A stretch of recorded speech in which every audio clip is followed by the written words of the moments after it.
Can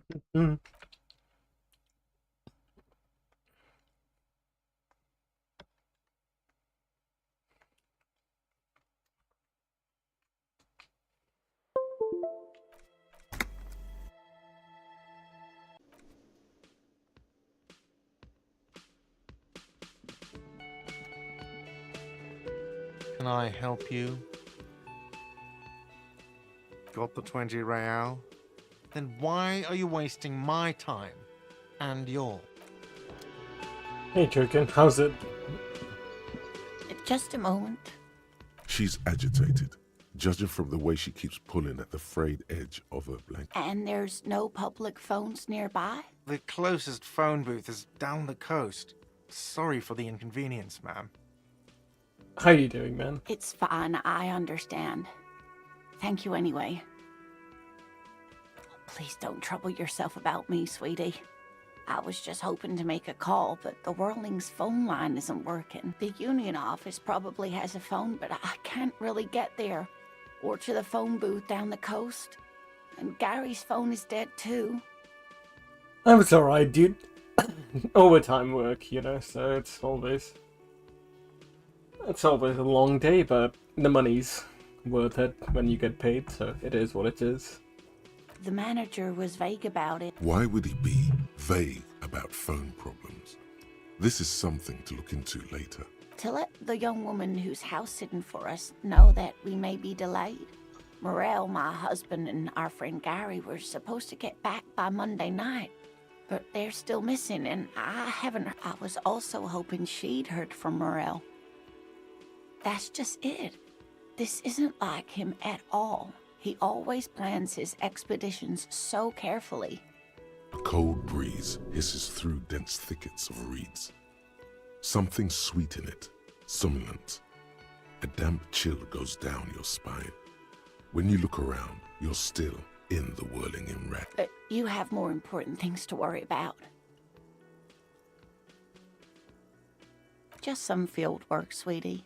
Morel is a highly trained scientist. He and his assistant Gary are studying an extremely rare species of insect. What have you been up to, man? But they should have returned by now.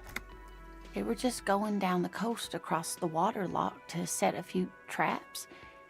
He said they'd be back on Monday.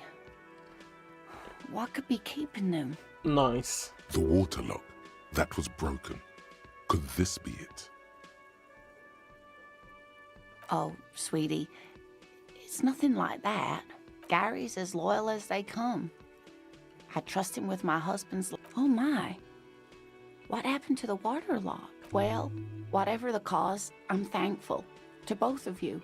You're welcome, ma'am. I hate to ask, but if your investigation takes you to the other side of the coast, please do keep an eye out for my husband. This will surely lead to a cryptozoological mystery with that extremely rare insect. Yes, some left-field scientific research is exactly what you need right now.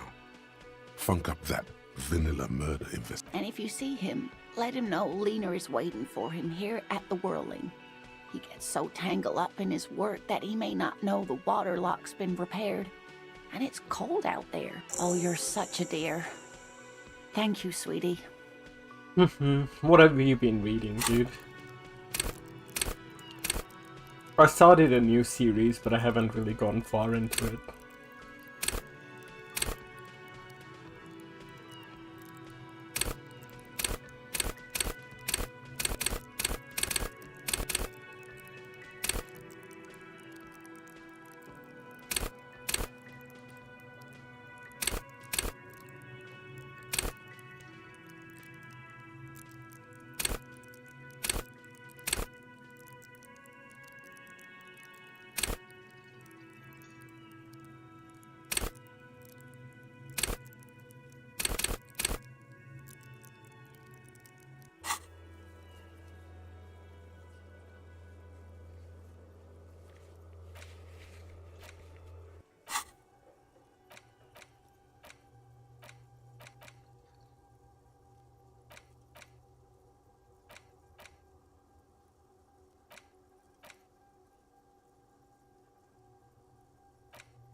just some field work, sweetie.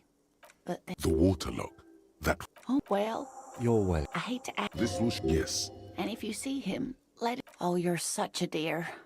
Oh, yes. A zoologist. A cryptozoologist, to be more precise. What is Shinobu? Evil lord of an intergalactic empire.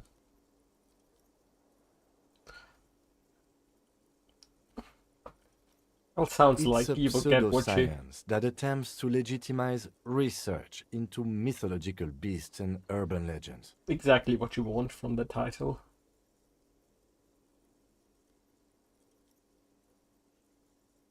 That's one opinion, yes. And people are entitled to their opinion. She's used to playing off such insults casually, but they still affect her. My apologies, ma'am. I did not mean to undermine your hobby.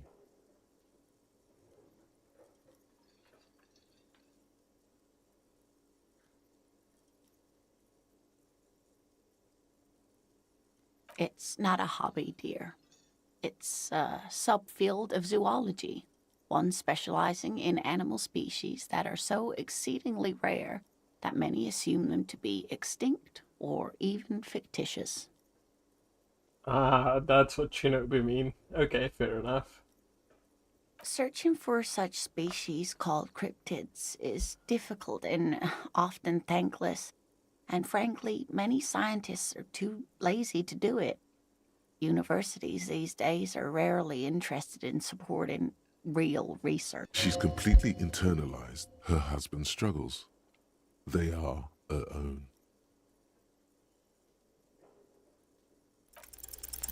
There's really no point in manipulating anyone. She'd be only too pleased to tell you. Oh, I'd be delighted. Truth be told, I could really use the company too. One cryptid, not a couple. One. This won't turn into some kind of cryptid extravaganza.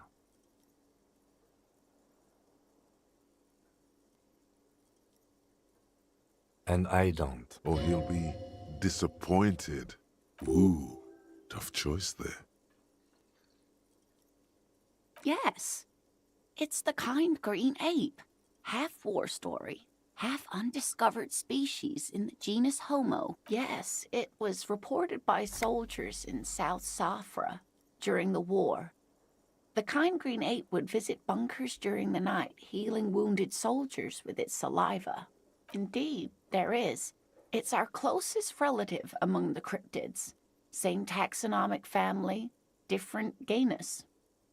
Which is to say, the kind green ape is a species with which we share a common ancestor and that evolved parallel to our own, just like your partners.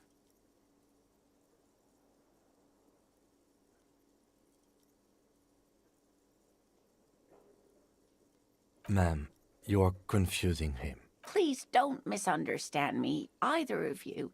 Human, as it is used in everyday speech, is hardly a taxonomic category. For all intents and purposes, you can be thought of as human, though Saolites do have some distinguishing characteristics. Different advantages, if you will. Yes, advantages such as the flakier texture of Saolite earwax, or so I've heard. Nothing inspires pride in one species quite like speculative evolutionary biology. Perhaps we've had enough of that for today. Hey, you promised you'd only ask about one cryptid. He nods approvingly. What the fuck, man? Oh, sweetie, it's fascinating. But I shouldn't bore you with entomological minutiae.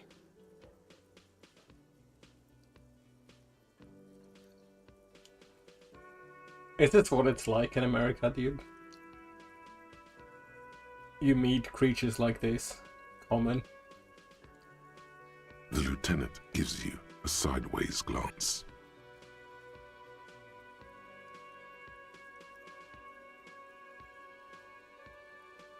Of course, dear. Oh, dear. I'm not sure where to begin. Like you go out, you start talking to people, and turns out they're like...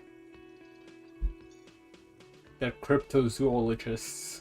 Oh, whatever the fuck. I'm just joking, dude. That's the meme about America, right? You encounter a lot of weirdos in America. That's the meme. It is. But Americans more so, right? That's the stereotype, if you want to call it. People are people. They're dumb people, shitty people.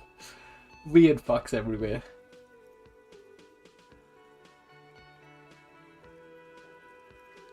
Hang on, dude. I'm getting a phone call. Might have to talk to my brother. Just hold on.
Oh yeah, sorry about that.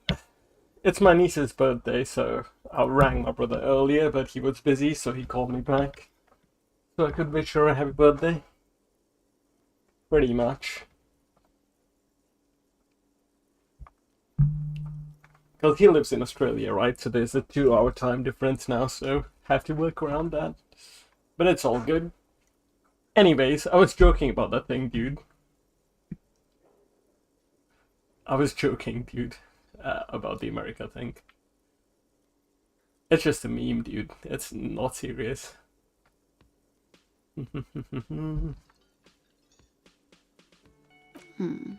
Well, his expression is slightly grumpy, but his eyes are always bright and curious, like a small boy's.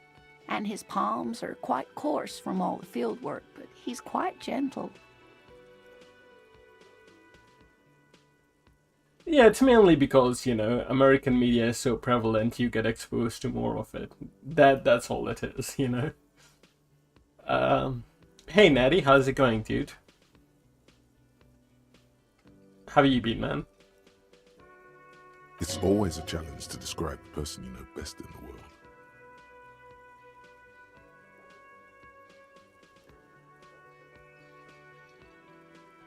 Yeah, nice, dude. Working a fuck ton. Yeah, fair enough, man. Gotta grind for a better future, dude. Are you enjoying Expedition 33?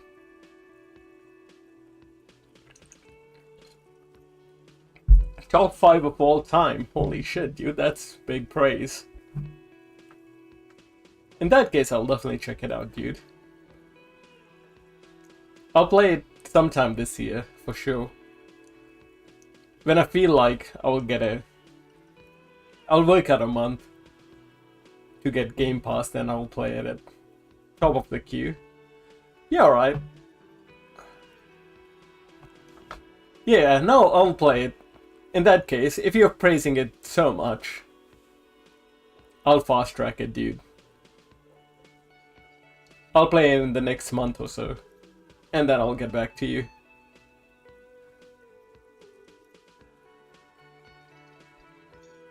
That's big praise, man. It's on Game Pass, so at least it's really easy to check out. So yeah, now I'll do that, man.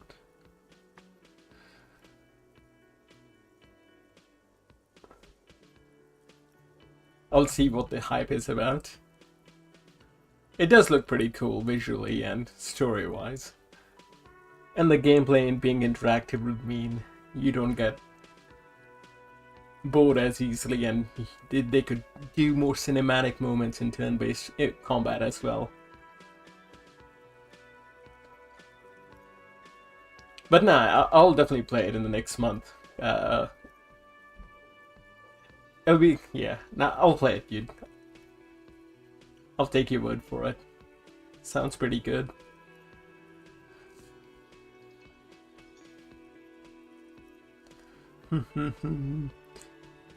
But yeah, for now, I have been. Yeah, nah, it looks pretty good. French studios definitely do stylistic stuff very well.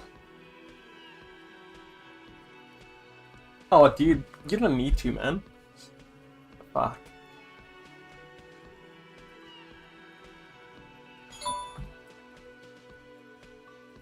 Oh, holy shit, dude. Fuck, man, you must really love it. Holy shit. No, I'll definitely. No, that's awesome, dude. Thanks a lot. That is big fucking praise, dude.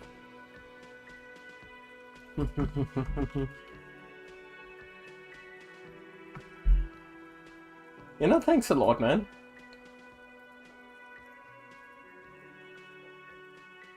Yeah, I know, don't worry, dude. I don't try to rush games anymore. And Token, who's a big fan as well, he told me to take my time as well, so that's what I'm doing. Dude, I've never gotten you anything, so just don't worry about it, man.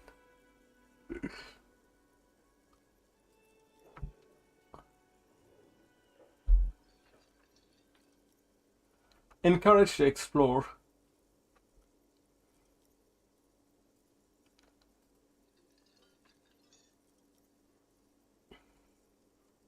Tell you what, man, I won't get you anything, man, but if I feel something really strongly about something, I will get it for you.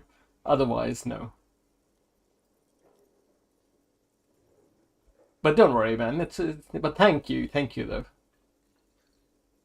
I appreciate it, dude. Dang, dude, I get Steam achievements too.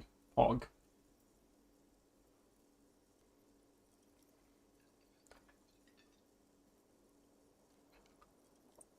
Now, thanks a lot, dude. But yeah, anyways, I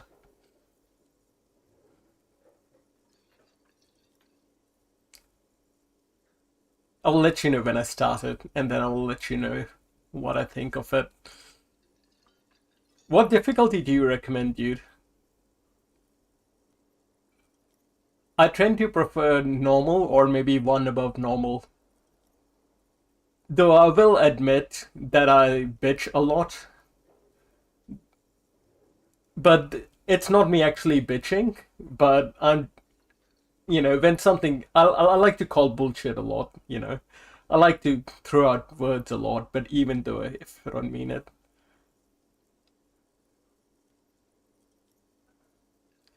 Easy, expeditioner, and expert.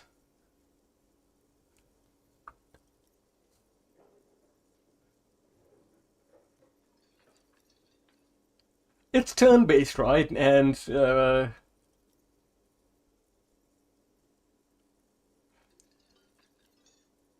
I'm not a JRPG expert, I'm not a god gamer, but I do like... I'll put it this way, I'm not like, I'm not a high difficulty chaser, but I do want difficulty to be enough where it forces me to be engaged with both the combat and the story. Because, if the main character is suffering in the cutscene, but you steamroll through a battle, it doesn't feel right. All good. I'll research it more. I'll play Disco, then I'll fuck around with the small game, and then I'll start it.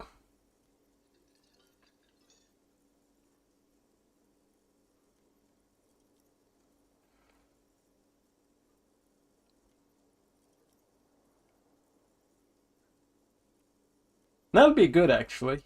I've been feeling like a Western RPG anyways, and French studios tend to do stuff pretty well. Like in terms of being artistic. Especially the independent type, they do things pretty well. Even in like different offshoots. I suppose I've only played the big games like Arcane Studios games. But yeah, now Disco Elysium is... So far it's pretty interesting. I have been getting filtered by the political talk because I am very apolitical in real life. And so that means I'm willfully ignorant of a lot of knowledge that most people should have, if I'm being real, but I don't. But, yeah. But I'm not gonna, I think I'll just play from Estonia. Yeah. I think I will, yeah. I think I'll play an apolitical route. Because that would be probably the most accurate things rather than... Or it would be the most comfortable playthrough, I think. Because I'm trying to fix the main character. I don't drink in real life, so I'm not going to drink any alcohol.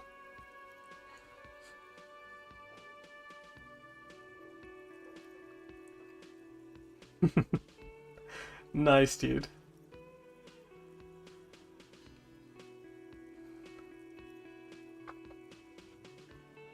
Yeah, I just don't drink in real life, you know. Which is another motivating factor, not to mention, you know, this character is fucked up to begin with, so... At least, you know, I tend to do the good guy route in the first playthroughs anyways. Let's be real, most of the time I do good guy routes. But I think, yeah, like so far I'm most interested in solving the mystery. The good thing about this world is it feels quite natural. Like, it's very believable.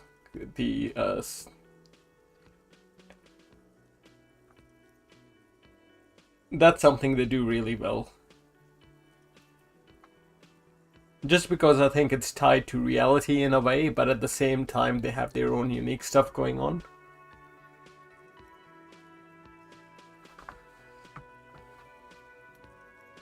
Ah, real.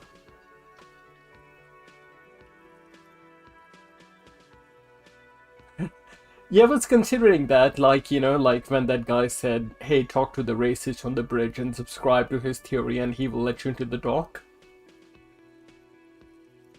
And I internalized that thought, but then when I went to actually go do it, I was like, nah, fuck it, I don't want to do this. Like, you know, that Eastern European sounding,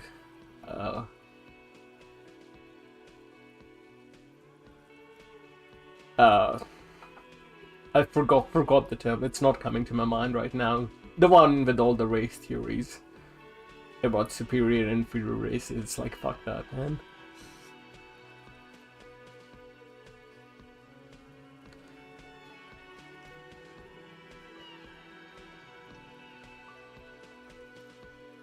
I suppose the truth of the murder will still always be the truth of the murder, right? So there's no routes in that way. Like, the case will be the case, and events will play out like...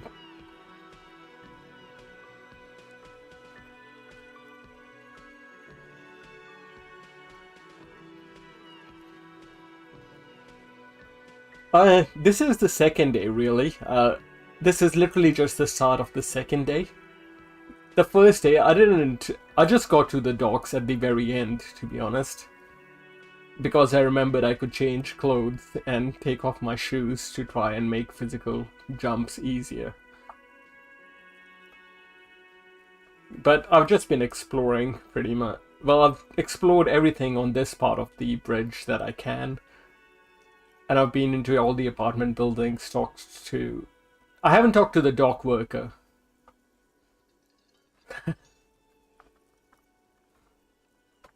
Did you know when this game first came out? Well, actually no, not when this game first came out. When they came out with this edition of the game where they voiced everything. I bought it then. Like the definitive edition or whatever. When they came out with that, I bought it, but I never really played it that much back then. But I do remember I shot Kuno-S. Like, you know Kuno, the kid, right? The kids who are throwing rocks at the body. Kuno and Kuno-S. I do remember shooting Kuno-S and getting a game over. Final Cut, yeah, that's the one.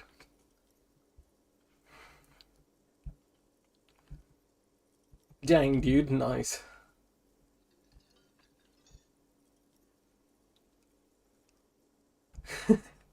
But man, yeah, I shot Kuno. I do remember shooting Kuno-S, sorry, the little girl. But that's all I remember. But this time,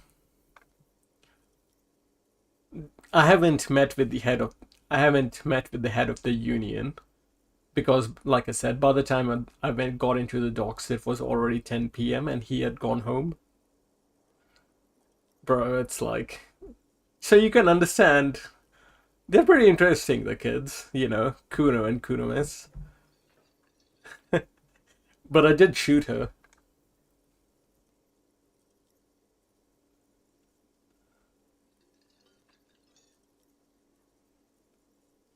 I'm not sure if I agree with their demands, though.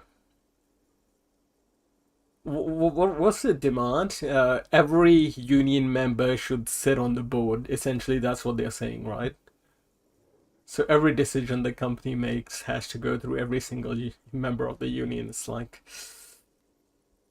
I don't know if that's realistic. But they might have another reason why they are making an outrageous demand. Every worker member of the board, yeah, it's like, dude. But there's a murder to solve, and the murder is related to the dock, the workers at the dock. Well, yeah. And there is probably a reason why they're making an outrageous demand.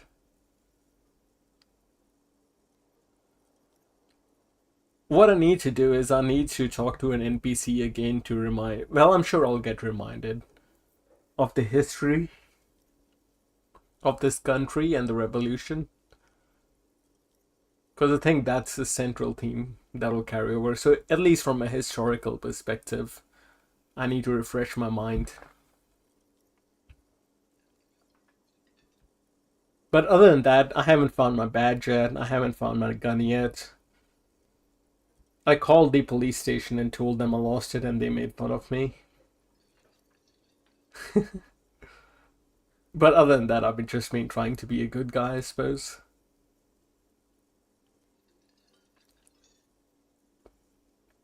Just trying to do my job, rather. I'm still not sure who has my gun, but it is what it is. Token said he never found the gun when he played it. And I think he played it before the Final Cut was a thing, because he said everything wasn't voiced yet. And there was less dialogue back then. So there is a possibility I may not find those things as well, but that's alright. But like I said, I'm taking it easy. That's what I've been trying to do anyways, like I don't try to rush games, I just play as I want to. Oh, well, he's a bit shorter than you, but with a larger frame, and he has longish white hair, usually a bit uncombed. You might say wild, even. The lieutenant pulls out his notebook and begins jotting down the woman's description. One other thing, he'll likely have all kinds of field gear on him, even if he's not out in the reeds, you know. We'll be celebrating our 16th anniversary this autumn. Not the most numerically satisfying anniversary, but I like the less obvious milestones even more somehow. Via dating agency, I'm ashamed to say. I was looking to get back into the scene after recovering from my accident, and he'd just divorced. We hit it off, and, well, here we are. She's skipping over some important parts. Perhaps you'll find out more later. I hope I've been useful.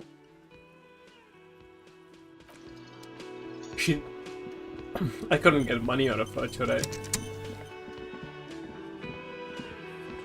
Let me handle this.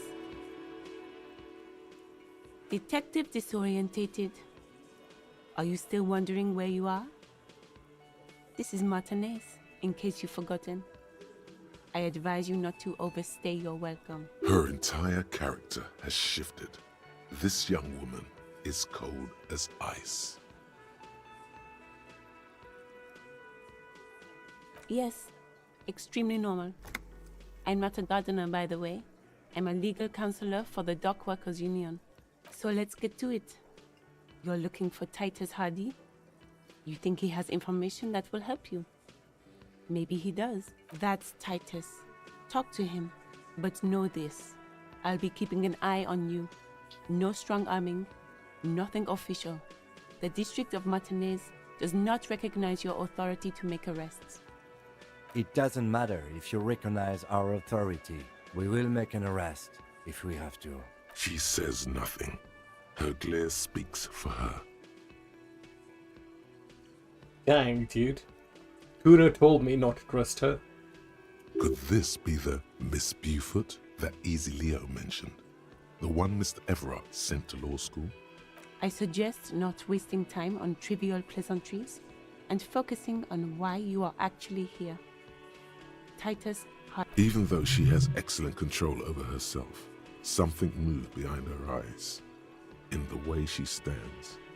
In her face. You caught her off guard. Push her some more.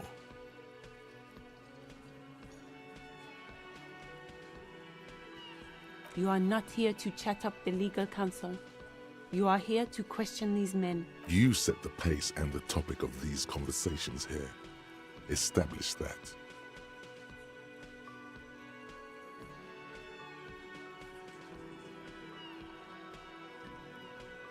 I represent the Union and these men here. Don't make this personal. A very minor victory. Like I already told you, I'm a legal counselor. Do you have hearing problems? What you want is of no significance, officer. Don't test your authority. In Martinez, you are no one. What are we going to do to you?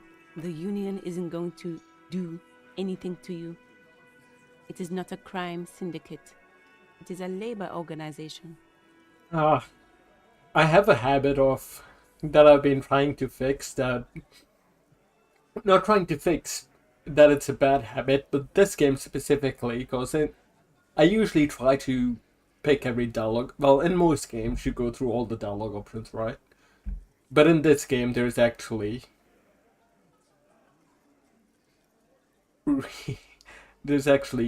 some things you want to avoid if you want to do things a certain way. Goddamn right it is. If anything, it is the RCM who do things to people. But we digress.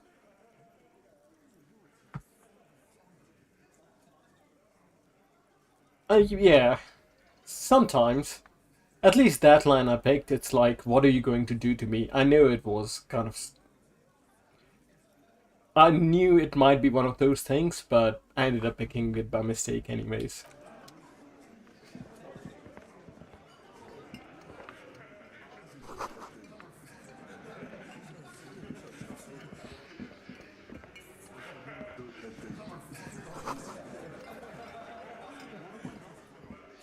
This is where you say your bit.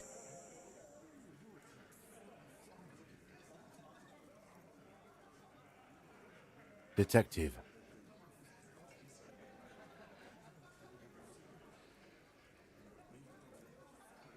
Oh, this is about him. A real looker, that won't. You're sure taking your time, waiting for him to get ripe and pretty for you, huh? Oh, he was a real pretty boy by now. Real hot stuff. Letting out that pretty boy smell. Man, these guys are fucked in the head. Time to go to work in the shit factory! Easy, boys. These janitors have a hell of a job cut out for them. I mean, I wouldn't go in there for $1 million. You might want to start asking your questions now.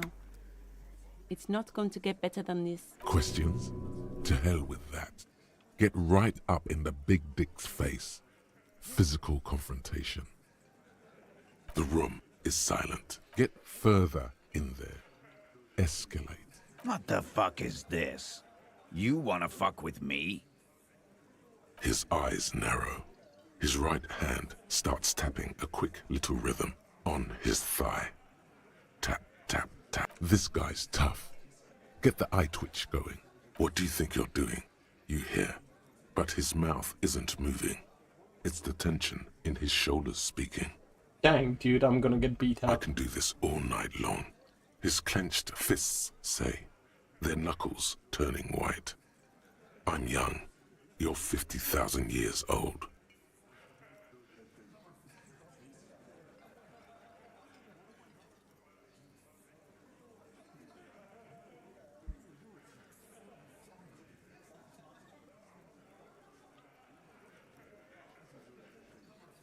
Probably.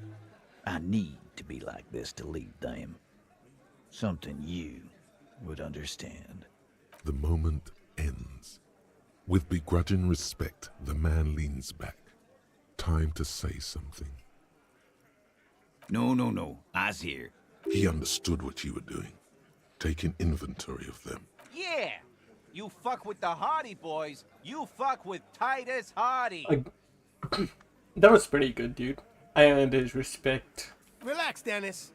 No one is fucking you yet. Yeah, Dennis, calm down. No one's fucking you, you stupid fuck. Let Dennis enjoy his fucking, man. We don't mind. Yeah, you're not even being fucked, Dennis. Easy, fellas. We got company. Let's see what brings the copper. Too late. You already scanned the room. You got a pretty good picture. Good. You could take another look at the tracks in the yard, on the crime scene. See if they fit this bunch. The pretty boy. You guys really love talking about that pretty boy. Funny. But my partner and I have a serious matter to discuss with you.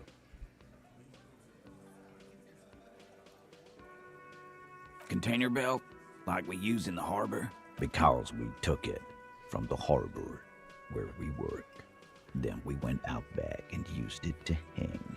We did this together, all of us, until he was dead. That's why there's a container belt around his neck. There's a catch hidden somewhere. He didn't confess so that you could take them all away. It's too simple. There is no catch. These 7 honest men have all equally come forth to tell you what happened, so that you don't waste any more of your time.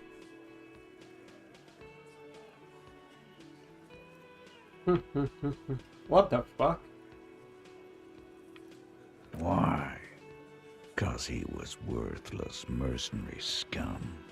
And he stepped out alive in my town. And he stepped out of line. What kind of mercenary? The kind that shows up when you start a strike. The experienced kind, too. Had Cohoy and Semenine written all over him. Ex-Oranese Special Forces. Dang, dude. I really should have talked to the leader of the union yesterday. But I didn't get to do, so it is what it is. To get an idea if these guys are setting it A up. live grenade. Right here in our bar. This one has a special gripe with him coming here. I can't prove it, but I know he was sent by the Wild Pines. They hire merc shit like that. Story of every strike from here to Samara. Wrong? He harassed women, raped one, harassed workers, threatened to kill some as a warning. There's a slight unease in him, suddenly. He regrets mentioning the rape. To kill us all, if we don't open the gates, if we don't let the scabs in, if we don't bend over. That was before he started coming here. That is certainly not the direction I expected this meeting to go. Yeah, he said it was his favorite joint now. Started coming here every night. Drinking, grabbing girls. Grabbed one of ours mid-karaoke, right there on the stage. He grabbed someone? Yeah, this girl's on the mic. A beautiful girl, young. Gets into the second verse of Lover Lake. The fucker grabs her legs, starts screaming, "Show me your cunt! Why don't you show me your cunt?" Then, he gets knocked on the head with a wine bottle. Doesn't even fall down. Aren't you fucking listening? My man is talking to you. He took care of it. They got the girl out before anything else could happen. Yeah, me and Eugene got her out. Aren't you fucking listening? No, you're not getting the name. That's a Martinez matter. And I'm not discussing it with you clowns. Despite the stonewalling, you can slip one more question in. Titus, do not answer. You have been forthcoming enough. Fuck off, Carl. She's gone through enough without you harassing her too. She doesn't need more embarrassment. What are you talking about? Embarrassment. If someone has been sexually assaulted, we need to... What you need is to get the fuck out of my face. I've had enough of explaining myself to you fucks. He's dead. It's done. As you can see, these men can only take so much baseless scrutiny. I'm doing my best to keep the situation civil, but...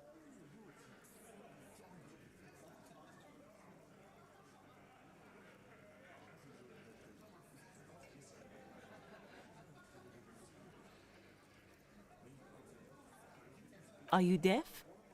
There will be no singling anyone out. You can't arrest a Hardy Boy without arresting all Hardy Boys. Do you think you could do that? Do you think you could arrest them all? Who do you fucking think does?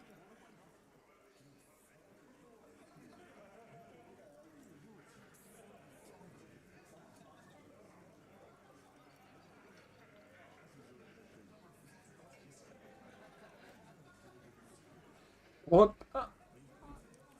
Who's the bearded man, dude?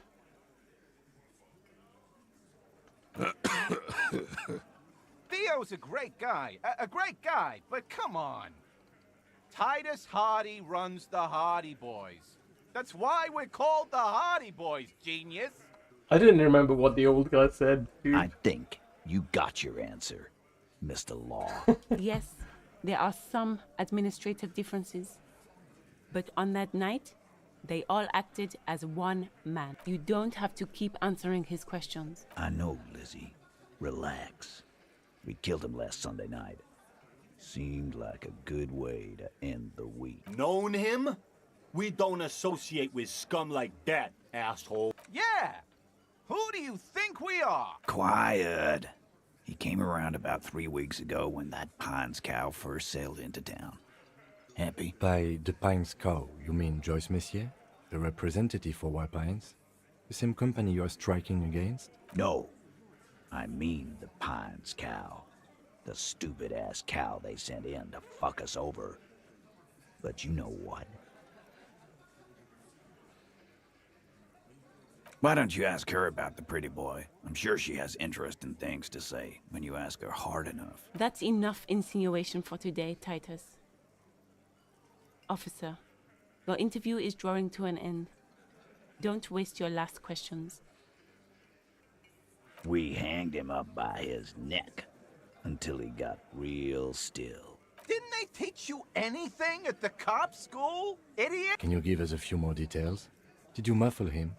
We haven't heard any reports of screams. Titus, you don't have to clarify anything. We overpowered him, dragged his unconscious body to the tree, put a noose around his neck, and hanged him till he was dead and steady. Hmm.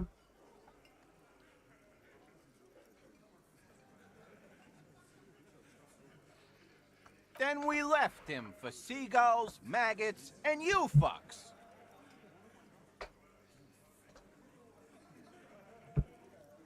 Hmm.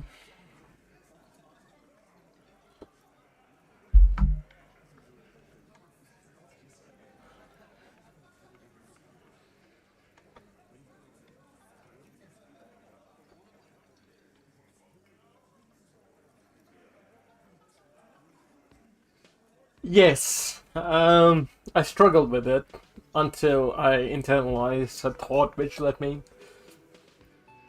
get through it without throwing up. But I couldn't get him down though. Because obviously I needed the Union's help to get him down, or at least their equipment. And I couldn't do it.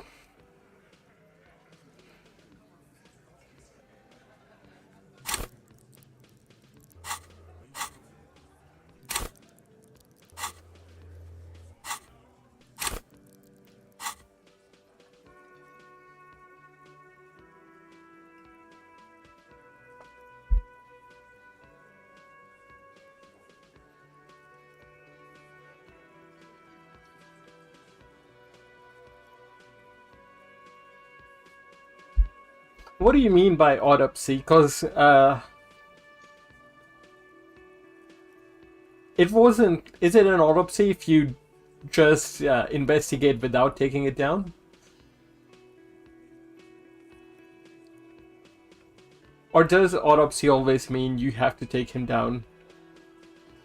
Get different professionals involved?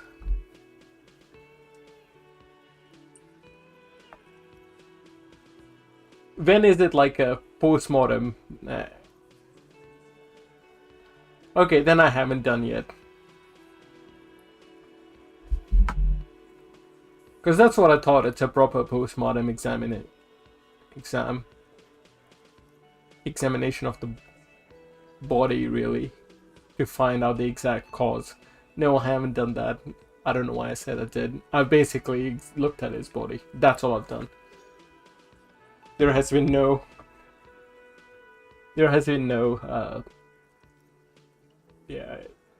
investigation of any kind on the body itself. Well, involving experts.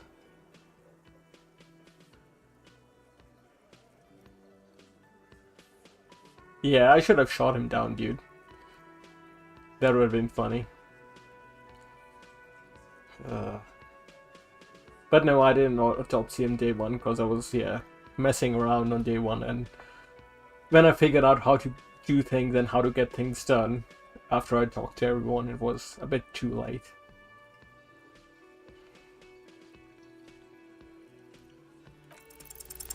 Actually, they're admirably, surprisingly composed. Well, this one, but he's always fidgeting, so don't get your hopes up.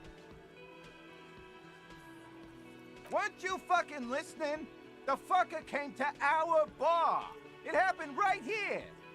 With numbers, asshole. How do you think? You're right, Lizzie. I've done enough explaining here. No, he hasn't.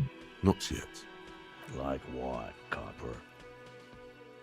How many people have you sent to the Shays? Or send them to Reunion to rot.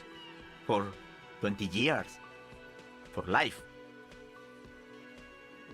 But you see, a lawman, is something people agree upon. And here in Martinez, we agreed that this man had to die. Yeah, lawman. Why don't you? It's almost an anthropological sight, watching him try to assert dominance over you. Not in the arresting mood? By your side, the lieutenant keeps his hand away from his holster. You hear the nylon of his coat hiss as he's easy. Walk back from the provocation. They're armed, and they outnumber us. While the little rat-faced man reaches into his sleeve, there's a knife in there. Some of the others reach for their belts. Their eyes are light. Wise move. You made the right choice there. Now make another one and get the fuck out of our booth. Nothing. Your investigation here is done.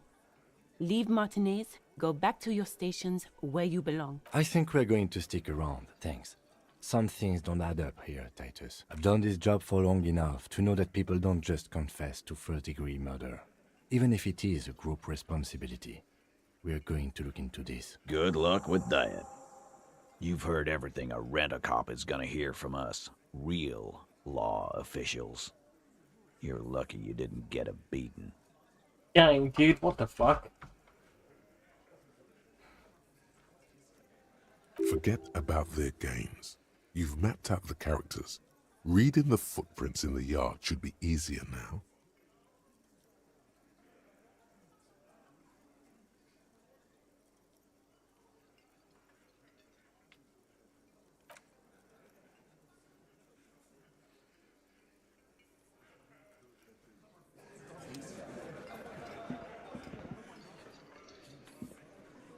Morning. Looks like we can get to work at once. The Union muscle turned up. They look rowdy. We should talk to them. I mean ungovernable. Martinez isn't exactly enthusiastic about the RCM being here. They prefer to be policed by the Union. These men here, men who drink beer for breakfast, there's talk of an armed wing of the Union called the Hardy Boys, who are responsible for state policing. I think it's them. I completely forgot. Sorry, I had a rough night's sleep. It's them by the looks of it. Loud and nasty, just like the manager said. One loose thread less to worry about, and one big problem to replace it. Reset? What do you mean? No, I never talked to Kim this morning. I was supposed to talk to Kim, but I thought I would say hi to the gardener first. The gardener ended up being a lawyer, even though by the end of the day I'd figured out when she hadn't moved from outside the cafe that she was something else. Like keeping an eye for the union, but I didn't expect her to be the lawyer herself. Yeah. I think it's just sequence breaking, because the game assumed the first thing you would do is talk to Kim, obviously. Which, yeah, would be the logical thing, man. Which would be the logical thing. I should have done that, but I didn't expect to get into this, alright? So tomorrow, in the next game day, I will talk to Kim first. That would just escalate tensions. No captain would sign off on it. Solving one murder isn't worth a conflict between the RCM and the Debarders Union. In fact, even the death of 2 detectives might not warrant an all-out war. So let's keep a cool head, okay? Everything points to the Dockworkers Union. The belt used for hanging him, the circumstances in Martinez, my preliminary information. Okay, I need to learn more about because the first time the game tells you about the history, it just glosses over me. I'm not gonna lie. Even though I listen to it, it just glosses over. But I think it's just a type of thing that you pay attention to again and again. And with time, your picture solidifies. Which may, of course, all be wrong. But one more thing before we do. We don't have to talk to them immediately. We can walk right past them, continue with our business. Good. A power move. Purposefully concentrate on something else first. Yeah, streetwise. Zoom right past. Do it on your own terms. It's a bit late for that, Kim. But aren't you curious to know what they have to say about the murder? They're in no hurry to leave. They think they own the place. Anyway, I leave that choice to you. Whatever you decide is fine by me. I should have talked to Kim first, dude. Ah, well.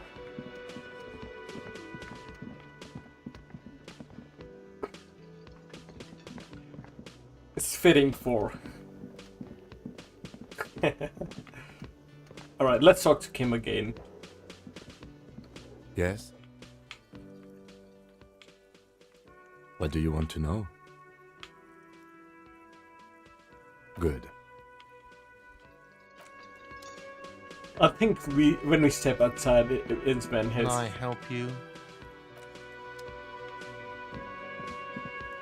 When the next bit will begin. He makes like some drink for the dock workers.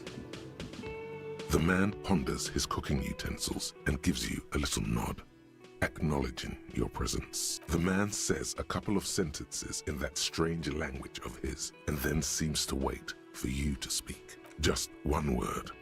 Sounds quizzical.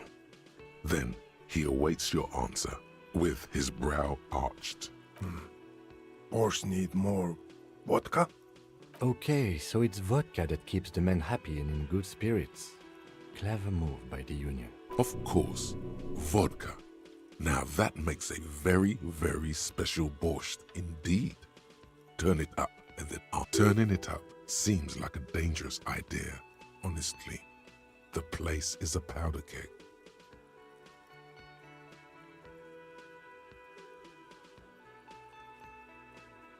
The cook gives you a long, disappointed look, then turns the stove off and seems to wait for you to speak. The mention of mañana gets his attention. He smiles and delivers a whole slew of unfamiliar words and lively gestures. Then he falls silent again. They're friends? Dang, dude.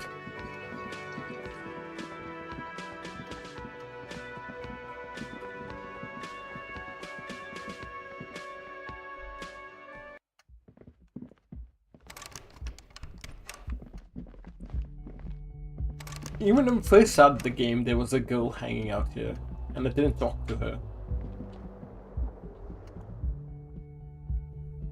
I'll keep an eye out for her.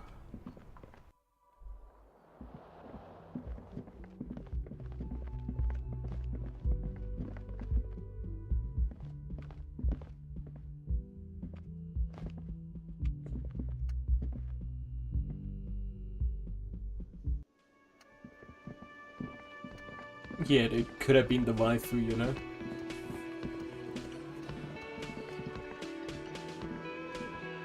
Oh, hello, dear. There you are.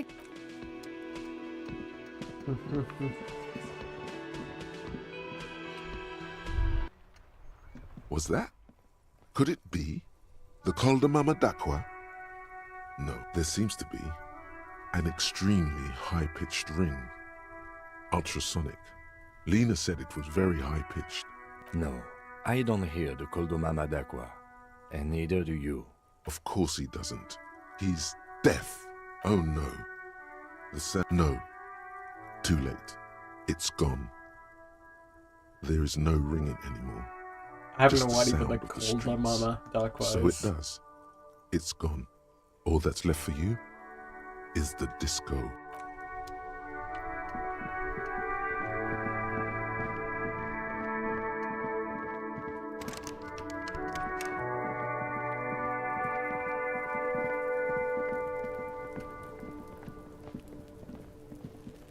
Alright, Kuno. Fuck does Kuno care? The fuck about it? You're Get lost! Yeah? The kingdom of Kuno? The fuck do you... Yeah, whatever. Kuno... The man before you is naked, but for a pair of underpants and white boots. His skin... I'll die before I squeal, pig.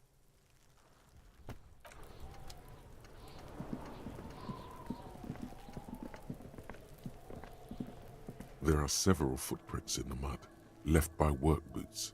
Anywhere from 6 to 12 pairs have walked here. 8 pairs of boots have shuffled back and forth in the mud. Where else have we seen a gang of men in work boots? That's right, the Hardy Boys in the mess hall. 1. Standard work boot. Steel reinforced toes. Number 46. Just like Titus was wearing in his booth. This is the big dick. Titus Hardy. The one with the ball cap on his head. How the fuck can you do that, dude? I suppose that's... if the mud is wet enough, the footprints would still be.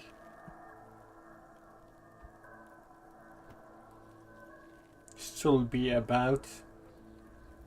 And he's weird enough to... well, I suppose, or he would take notes. Is it? They didn't even bother to change boots. Putting them on the scene is easy. 2. Standard work boot. Steel reinforced toes. Number 44. Either the blonde muscular guy, Glenn, or the young guy with a plectrum around his neck. 3. Hobnailed work boot. Steel reinforced toes. Number 43.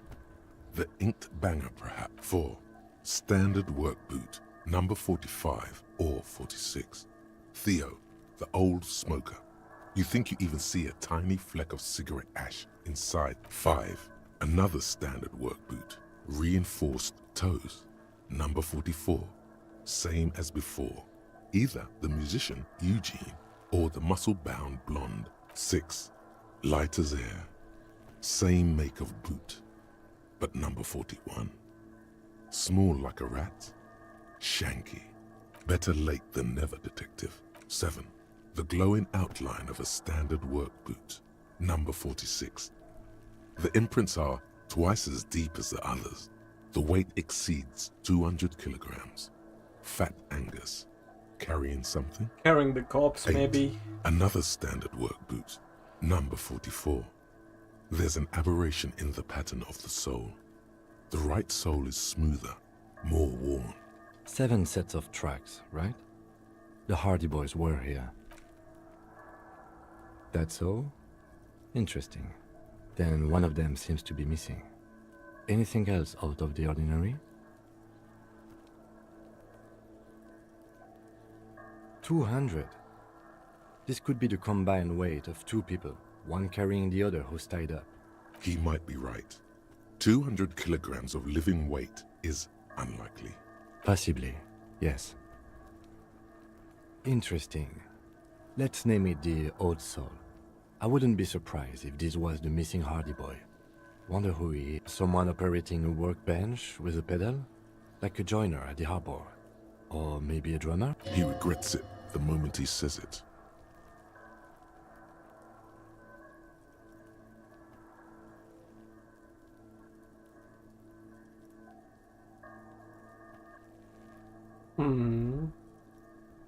No, it's not. Forget I said it. Perhaps it could be a driver. A driver would wear out the right shoe before the left. The accelerator is on the right. We should keep our eyes open around the traffic jam. See whether anyone strikes out as a potential suspect. Seems prudent, no? I'm guessing that's the skinny Hardy boy. The one with his front teeth missing. Yes, well, he did look a bit like a rat. You're right. Do you think those prints belong to him? Kim is pretty solid. He's a pretty solid dude. He's on point for sure. He is on point. I could still be wrong, but I'm probably not. A week, maybe? 7 days would fit the time frame provided to us by the caller, who reported the hanging. It is not impossible. I pulled last week's forecast for coastal Havashol. 7 days below freezing. The day before, the day of his hanging, was the last warm day. Correct again. Sub-zero temperatures would preserve the tracks in a good state. What do I think? A mob of people brought something heavy to the tree. One of them was carrying the victim. They shuffled around. Then, after hoisting him up, they stood in a semicircle facing his direction. At first glance, this appears to be a lynching. Indeed. They all stood in a row here and looked at the tree. So far, so good. Only one thing missing. Of course, there were 8 tracks, but there are only 7 Hardy boys. There's one pair missing from the Union box. The 8th pair. I'm going to say it was our Old Soul.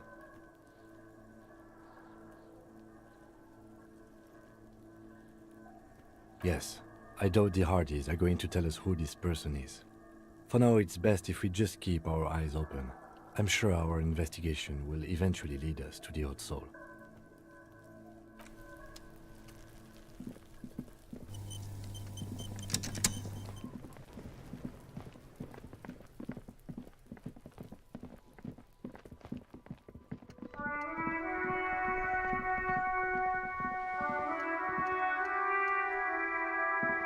Hello again, sir.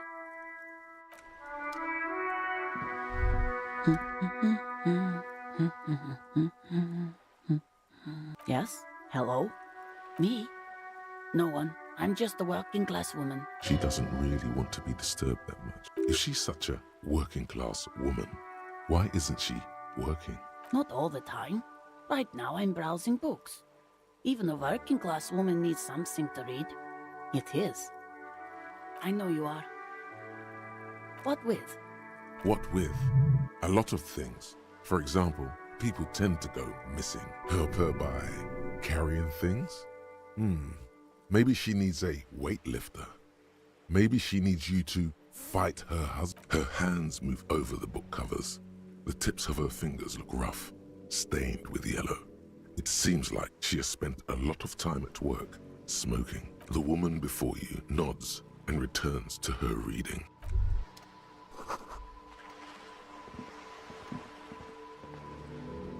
Willpower to read the author's name. What the fuck, man?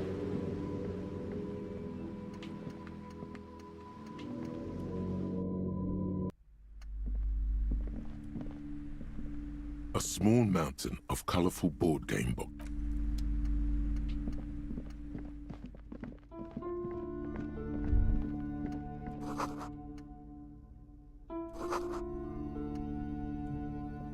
A heavy door with a missing handle stands before you, covered in dozens, if not hundreds, of Seminese trinkets and charms. It appears to be locked. God damn it, dude. Ow, shoot. Whose moronic idea was it to just run through the door? Don't you know that things like that hurt? Are you alright? This looked pretty intense and painful. What is going on there? Are you really trying to break down the back door? I warn you, don't tempt the spirits, officer. Don't tempt the... It barely looks like you've done any damage to the door, however. It's... I even put points in the pain threshold, dude. Maybe I should have changed clothes around. We'll try again later.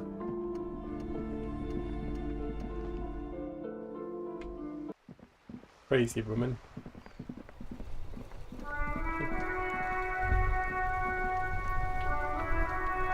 In the morning light, the white on blue police livery on the motor carriage cannot but catch your eye. Do something important? Something murder-related? There's always something important. Doesn't mean you can't take a moment to admire this piece of machinery. Even at a standstill, the unibody Caprice Kanema looks sleek and dynamic. The cabin is tilted frontward to give it a more aggressive... Someone has waxed it recently.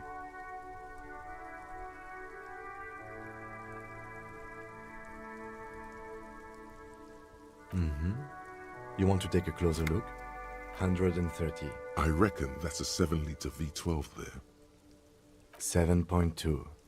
Supercharged. What the fuck? Saying these words brings him immense joy. Yes. An extraordinary machine. It's nice and all, but why so modest? Put some zing into it. Flare it up. Sorry, I'm not following you. Lingo it up.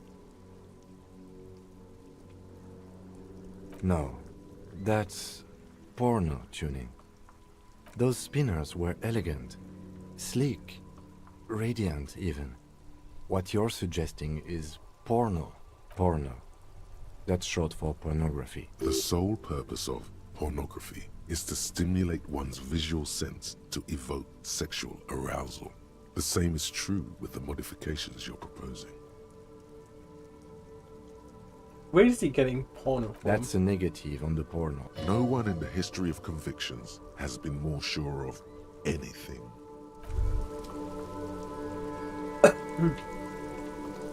All around you, rain falls on the great city of Revachol. Rain drips from the eaves and floods the gutters, washing the filth away. I don't think there's anyone in the world who doesn't know what porn is. At some age, with the internet, they all get exposed to it. The spring thaw must be here. Looking up at the sky, cold water dripping from your hat. Not to mention human nature, finding it in different forms. But I still didn't get what was... Maybe he viewed the car as... I don't know. Maybe he's trying to go for that it would be too out there. Too much effort for self-stimulation. I don't fucking know. It is what it is.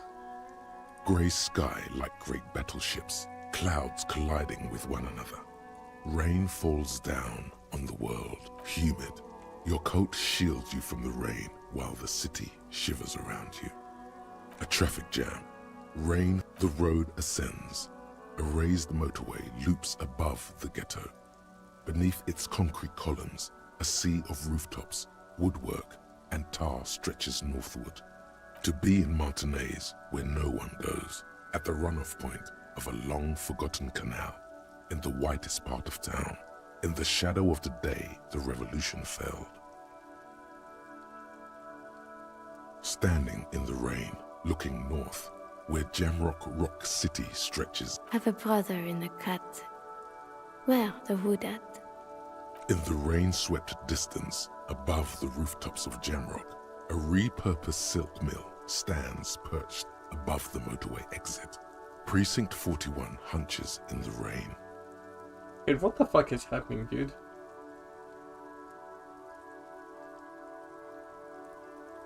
Your vision blurs. You wipe your face with your hand. The rain stings your eyes, making you look up and blink. So he got lost in thought, looking up at the sky, wondering about the place, and that is just his brain visualizing it in his whatever way it Sheets of It rain is over that the water, a flight of stairs leading into the ocean. Wave after wave washing the coast of Martinaise, with its motorboats and gently swaying reeds. The ruins of a half-sunken sea fort crumble on an inlet beyond the Bay of Revachol. Ghosts rise into the skyscrapers of La Delta, the financial district. Faint golden light seeps from the office windows. Will you ever go there? No, you are just one of the hundreds of thousands who watch them rise across the bay from Martinaise every day. Urban coastline, rain dripping off Eternite-covered roofs, cinder blocks left over from half-finished construction, a defunct research and development building, once seized by revolutionaries. An old wooden church stands on stilts above the water.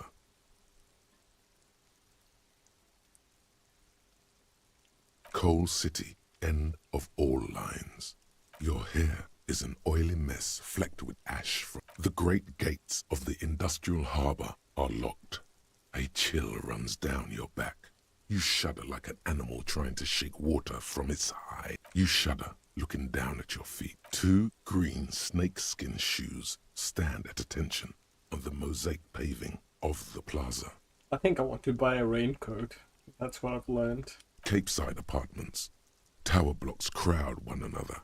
4.46mm bullets still lodged in their hallways collapse from the mortar hits of a war that was lost long ago. Clotheslines go to waste in the rain. Radios play. A yard. Rain falls onto the roof of a woodshed. Coal leaks into a puddle beneath a dead man's feet. He swings from a tree. Coalition aerostatics hang like apparitions under the cloud cover. Way up there, where rain forms, rotors flutter silently. Your sight clears. Collapsed storm drains, old sewage systems. This rain will not let up anytime soon. At least we are dressed for it. Let's keep moving.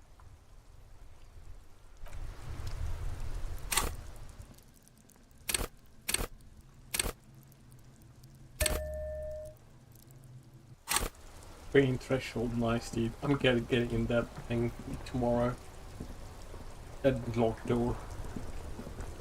Inside, you see a set of steering levers, a radio microphone, a pull-out toolbox, and the soft glow of the fuel preheater gauge. As you tap on the gauge, the indicator pin jerks. Now, that's enough fun with the foldable headlights. I know they are mesmerizing. They are also fragile. I'm not going to... This is Precinct 57. How may I assist you? It will take just a moment, officer. Her voice is fake. Gottlieb, what do you want? He's carelessly chewing on a piece of hard candy. Oh, it's you. Firewalker here. Firewalker? Oh, yes, you are. Just don't breathe in the general direction of your fire feet. Actually, wait. Do exactly that. Put yourself out of your misery. Take a deep, diaphragmatic breath in and... What the fuck is the doctor? I'm the most serious person at the station, detective. That's because you're hung over. Even the radio waves coming from your direction smell like liquor. Do you feel like your eyes are twitching too? That's the tiny vessels pulsating from high blood pressure. Can you be hungover for 2 days? You might be sustaining permanent damage to your vision as we speak. Not much I can do about it. I'm not an eye doctor. I suppose if you're that much of an alcoholic, your body might suffer the consequences for the damage done to your organs or whatever. The busy kind. It's not life-threatening, just annoying. With all the damage you've been dealing yourself with drugs and alcohol, I'm not surprised. What else? I'm not a brain doctor. Look on the bright side. You've got a whole new life now. Use it. It's hard to say if he doesn't believe you. or doesn't care. Look, pal, getting pumped and dumped is not a disease. People live through it all the time. You must have me confused for a close personal friend. I am not. I am a medical professional with a constant idiot. One needs tending to right now, he thinks, looking around the room. What? You want me to do blood work for you again? Tell you just how bad things really are across the board? You want another rundown of everything collapsed? You want the real, honest-to-God truth? Stop drinking, eat magnesium and vitamin D. Our station is not a retirement home. We don't have the funds to deal with rock stars past their prime. So it's political. You're being neglected because of political reasons. And no, I don't want to hear a political commentary on the topic. In fact, I got work to do. Some idiot has glued his eyelids shut with cyanoacrylate. It looks like Mactosin. It's not fucking cryoacrylate. It's super glue, Doc. And you survived it. Sort of. But by God, does it burn in your chest. Even better. Anything else? I wouldn't worry about that. Officers your age have coronary trouble all the time. Also, death is a natural part of life. Accept it. The body is an object, and objects break down. Do what good you can with yours, before the rest goes. Anything else I can help you with, officer? Just a second. Sylvie Malaika on the line. Yes. Oh, great. What else do you need, detective?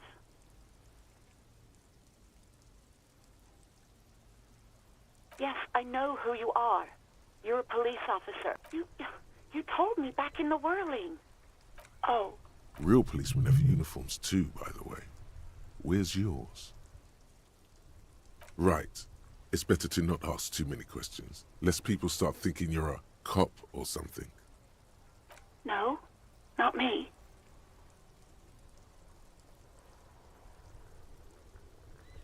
No, sorry. I don't. People don't have the money to have the cable. It was someone else. Yeah, go on. You hear the... Anything else I can help you with? 10-4, come in. Okay. Wait. Before you say anything stupid, think it through. Be smarter. 10-4, sir, I'm not hearing your question. Understood, sir. Over. Roger that. 10-10, over and out.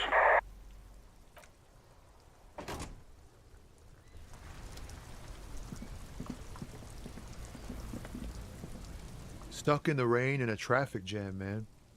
What's on your mind? It's like, whatever's going on over at the docks. Workers got a blockade set up. Going on strike would probably help you dodge a bullet or two. Maybe you should. Cops don't get paid much and the hours are long. Plus, you... The RCM is a self-managing organization that operates on donations.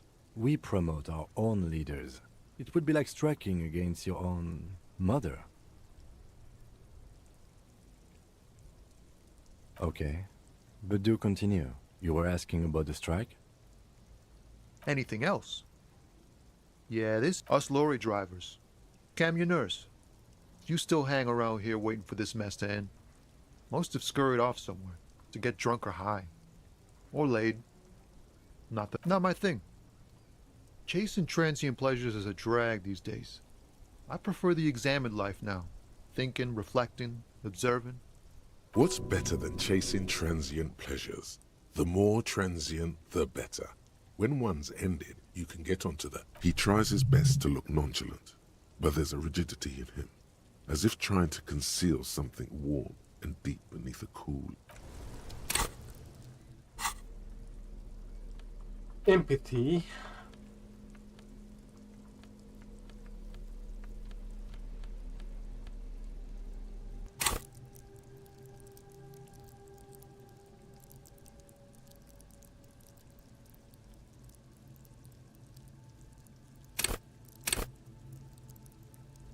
Oh yeah, that's my build, dude. So I put 3 pound points in everything. For a stock standard average guy. That is the gamer build.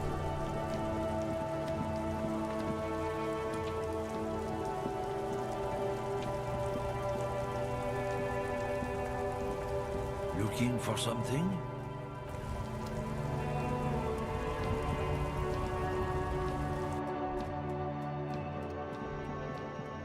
The tear machine stands in the... Your bottles clunk into... Do you know what you should do with that?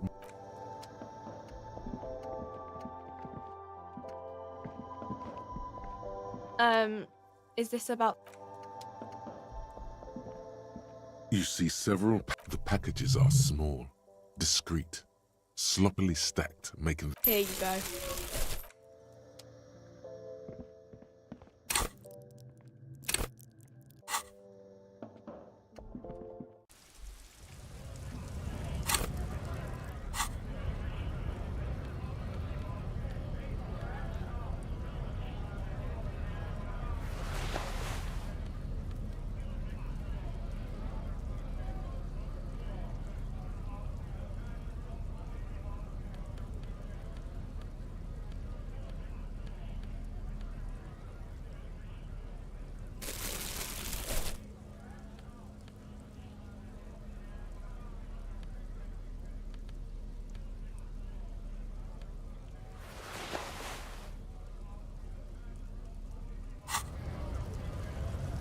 But it's supposed to be waterproof.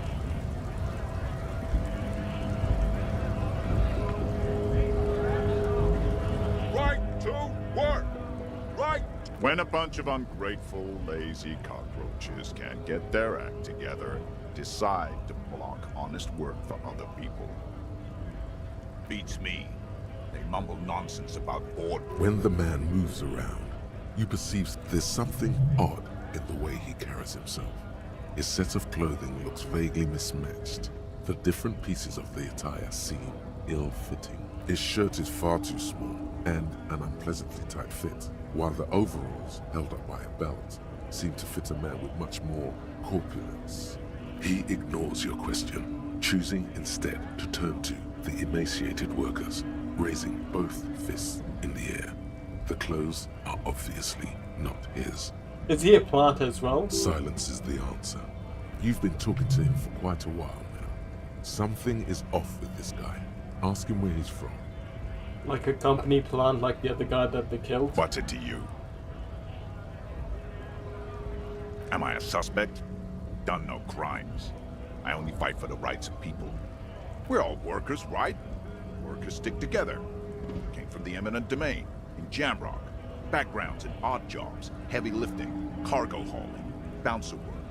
Worked at Territorial. Ring a bell?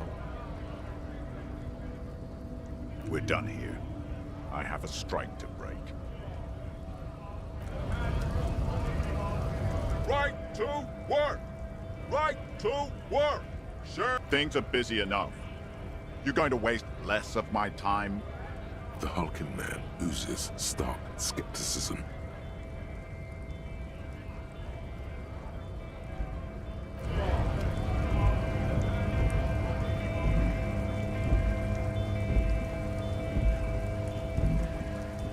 A lorry stuck in the windows are clear. They've been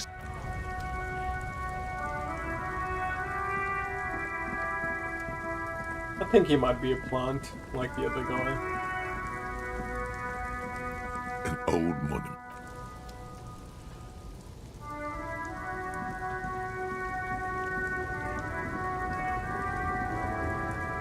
The woman still has her eyes fixed. Nothing. Her smile just keeps wide. No response, wherever this woman is.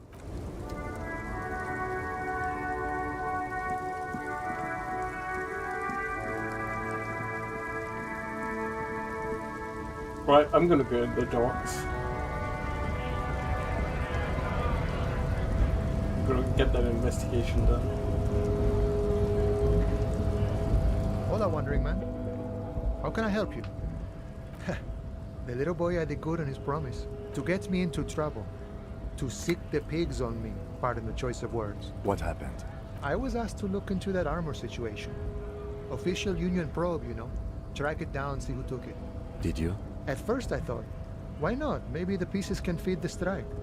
Buy us a few more days under the sun, you know? So I went to this boy. He said he'll make me his prison bitch. He's got eyes everywhere, the cops in his pocket, and he's the king of Jamrock. Serves me right for doing menial footwork. I dropped that probe right then and there, and it still got me into trouble. One bad move is all it takes. I learned that people don't want to talk to a drunk Union man about some armor. What else? Not much. Technical stuff mostly. That was the interesting part. I did some research into this armadura. Let's say I have friends at the library. I didn't get into the material science, just how it comes up. How does it come up? In parts. 4 in total.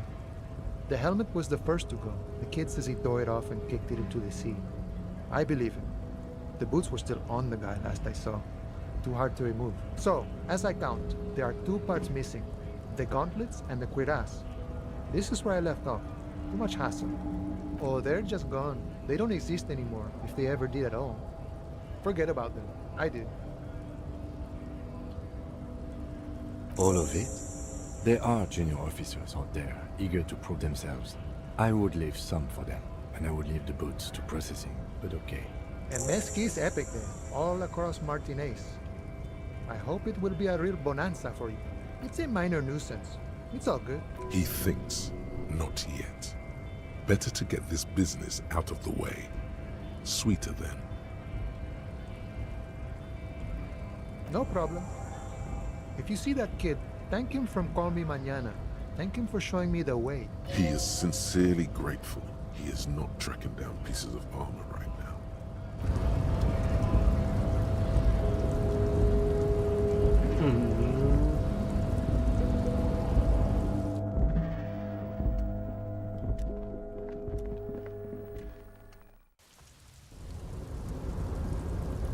Alright, behind Dukes.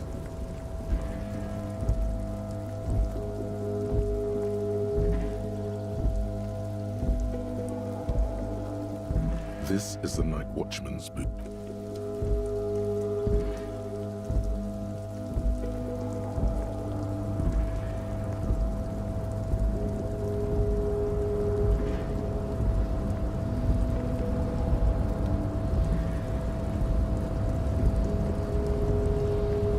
A rusting control panel with several knobs.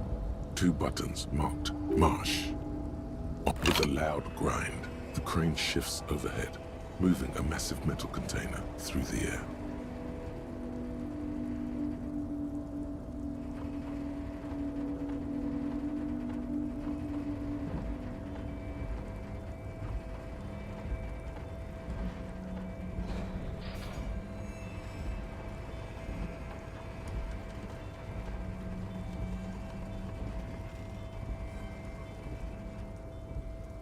And with a surprisingly quiet thunk, the crane places the container.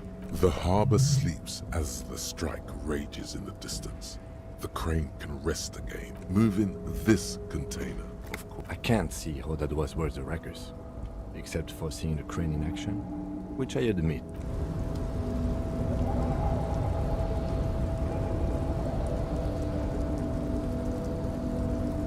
Before you stands a cargo container. You do? Because there are a million containers here. Why are you fixating on this one? You just picked one out because we're not here to interact with containers. You attempt to turn the handle. To your left, the lieutenant considers your actions. No reply.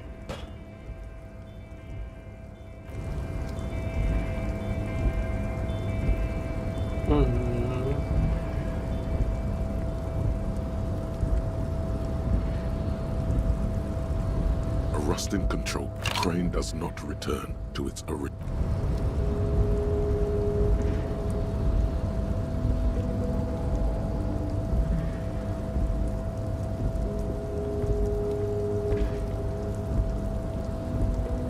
You're back before the cargo container.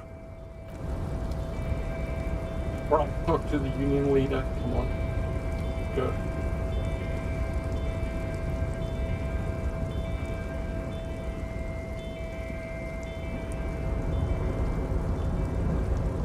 Maybe Maybe he knows about the ape hardy boy. Oh, hey, mister. I knew you'd be back to talk with old Leo here. Yes, I did. It's like Lady Larice said when she opened a bathhouse in the basement of my apartment building.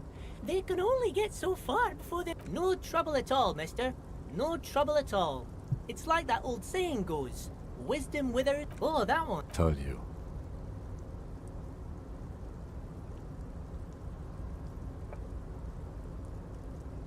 Oh, you want Miss... Guys like me... Patience. Deep down, you have the mental power. Had an arithmetics teacher. Miss... All the boys liked her, if you know what I mean, mister. We used to sneak in her yard in the dark and peek through the window. One time we saw Miss Bellows with a fellow. Yes, we did, mister. Them was naked too. That's all I got to say about that. Thank you. Eh, oh... I got experience from that. Nice, dude.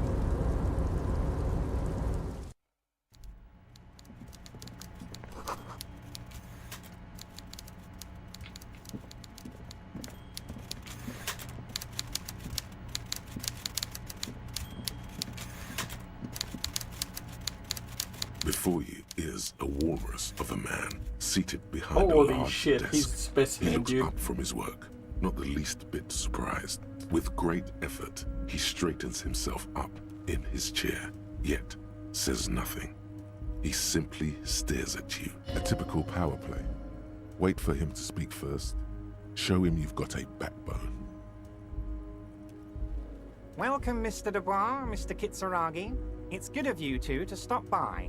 Please, have a seat. I'm Everard Clare, head of the Debarders Union here in Martinez. I'd offer you my hand, but unfortunately my health prevents me from getting up. You understand? He looks extremely comfortable. The tiny folding chair, on the other hand, looks like a torture device. You go ahead, detective.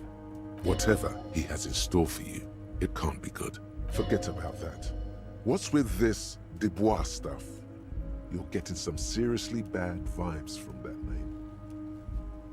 Excellent, Mr. Dubois. I can see that you're a reasonable man, and reasonable men can be of great use to one another. So tell me, how can the head of the Debarders Union help a representative of the Revachol Citizens Militia today? The chair you're sitting on has got to be the most uncomfortable chair in the world. It's violating your backside. How the fuck did I lose 1 health from a chair, dude? Oh, by the way, I heard you got a rather rude reception from a certain Lawrence Gart. Some people have no manners, it pains me to say. This should take care of that nonsense. It should be sufficient to cover your expenses for a few days and patch over your differences with a cafeteria manager. Go ahead, take it. Wow, that's 25 real. That's good money. You need it. Yes, I know Lawrence. He's a real character. No union man in him. A real piece of work, that boy is. With a grin, he points to the checker game. It's like you're on a game show. At least don't thank him for it. Okay. I respect a man with principles. No handouts, then. Now, I'd like to set your mind at ease about one other matter. Your lost gun. Let me assure you, Union people are on it as we speak. I've got my best hounds looking for that lost gun. His slug-like lips move, but all you hear is an echo. Lost. The world is swallowed by a black hole of fear. Only 2 words escape its gravitational pull. Lost and gun. I know everything, Harry. Right now, I know that you're worried. Don't be worried. Everything's going to be all right. I took morale damage, dude. It's not like you left it loaded. You didn't lose a loaded gun. Local children aren't out there playing with it right now, pointing it into their own mouths. It's in a safe place. I just know it. I have a feeling everything's going to be all right. It was loaded. There were 2 bullets in it. You always keep at least 2 barrels loaded.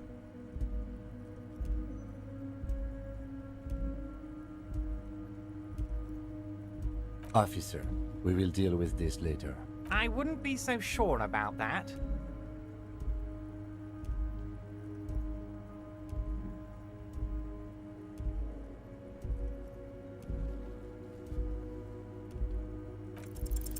God, you're sweating.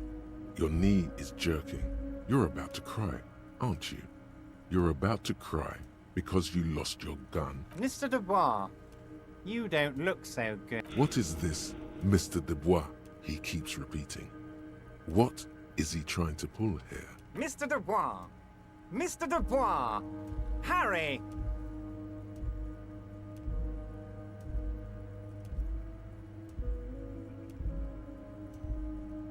What the fuck? A chair caused me this?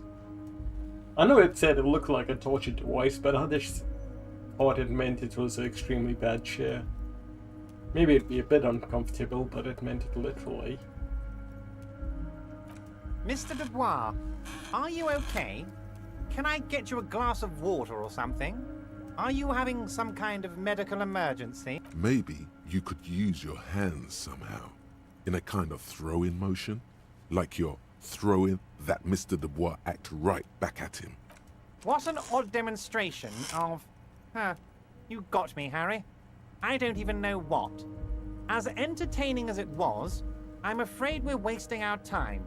And I'm an extremely busy man, as I'm sure you are. Okay, enough. We are here to ask you some questions pertaining to a murder investigation. Quick, here's your window. Get yourself together and ask him questions. It is about time to stop embarrassing yourself. Questions will help you regain some of your lost dignity. Yeah, have a good night, dude. Take care of yourself, man.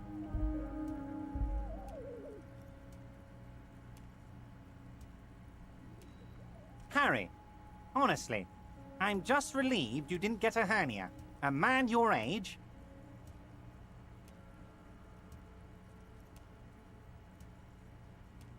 Yes, Harry. You are obviously in peak physical condition, and I salute both your initiative and your physical prowess. Very impressive, Harry. Very impressive. Yeah, good night, dude. Anyway, I assure you, I am a very well-informed man. Information reaches me before I even get the chance to request it. Of course, let us dispatch with the formalities. You call me Everard, I call you Harry. That's what the hanged corpse called you. My God, so it's true. I didn't want to believe it, but you are a fantastic science fiction amnesiac cop, aren't you? What are the odds of that? I think the odds of that are very low. So good to hear that, Harry. Apparently my sources were wrong. However, if you did have a spot of memory trouble, I could help you out. With my big fat foul. Words flow like a river of honey from his lip. Are you trying to tell me you've gotten hold of some of our documents? Mr. Kitsuragi, would you mind? Me and Harry are talking about his lost identity right now. Don't just jump to the folder. That's not smart. Shows you're on the edge. Do some probing first.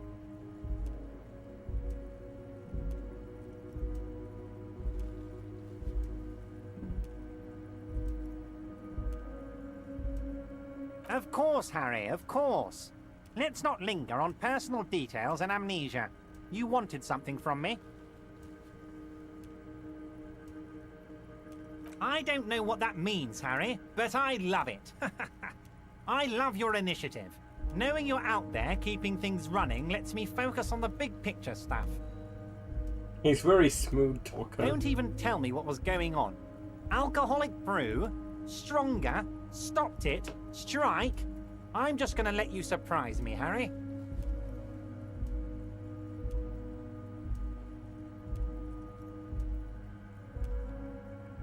Oh, of course. That's your main thing here. That's why you're in Martinez. I know everything that goes on around here, and I would love to discuss it with you. I mean, it's no secret that the lynching is connected to the strike. So much to talk about. Honestly, it's been weighing on me so heavily. I understand you need to interview me, but there's a thing that's been keeping me up at night.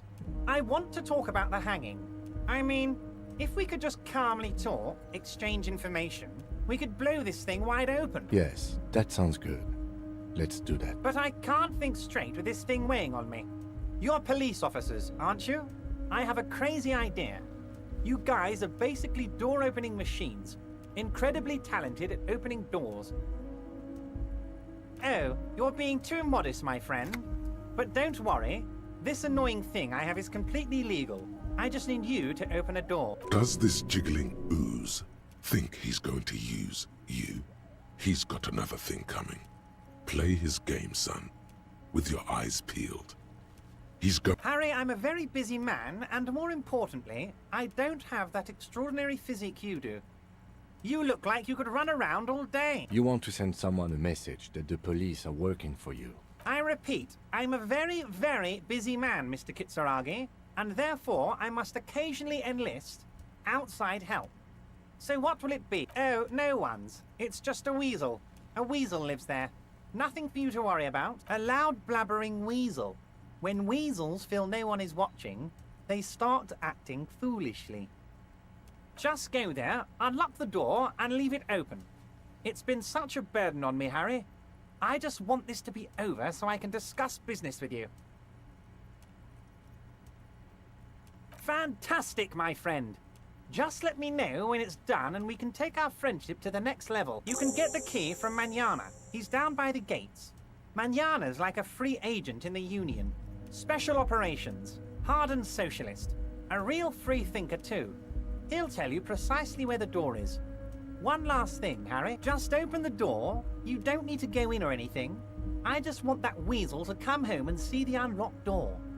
My dear Harry, there are literally millions of containers in this harbor. I couldn't possibly remember what's in all of them. Harry, you smooth-talking son of a bitch. Smooth talking? Maybe that's the way to go about opening the container. You should at least try convincing it. Oh, that's very nice. I haven't gotten around to her yet. I'm very, very busy, you see. One thing I want to make very clear, Harry, is that this is not some kind of union versus corporation situation.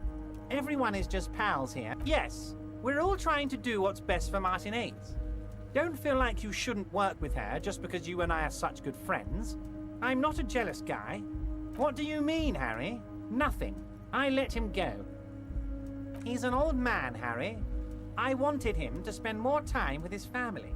God knows how long he's got left. Harry, I have little people in my organization. I would never call someone a midget. What is this? Honestly, I'm beginning to think you're a midget, Harry. I'm only kidding, Harry. You're not a midget. No one is. We're pals. Vanished? Harry, the woman left her casserole in the oven and couldn't make it here in time for the voting. Oh, did I leave my casserole on? Better go home and check. The election can wait. When she got back, the whole thing was over. Wait, there was no mention of a casserole from Joyce. Harry, Harry, Harry. Do not fixate on this little matter. Maybe it was a rabbit stew, or a hairdryer, or an iron. The point is, her heart wasn't in it. Mine was. Dang, dude, he's slimy. If it's spilled blood you're looking for, then there certainly isn't any in his expression or demeanor now. Yes, yes. Low balling, of course.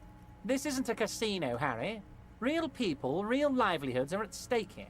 But everything's a casino for those rich types. His expression makes it clear. This is childish and irresponsible behavior. If she actually wants to see me, she will find a way. Any good negotiator would. And I just don't have anything to discuss with a bad negotiator. He doesn't want to see her. It's as simple as that. Of course, Harry. Let me just assure you one more time. It's perfectly okay to share anything we discuss here with this Joyce. This is a completely transparent organization. I have no interest in what she is doing, but I myself have nothing to hide.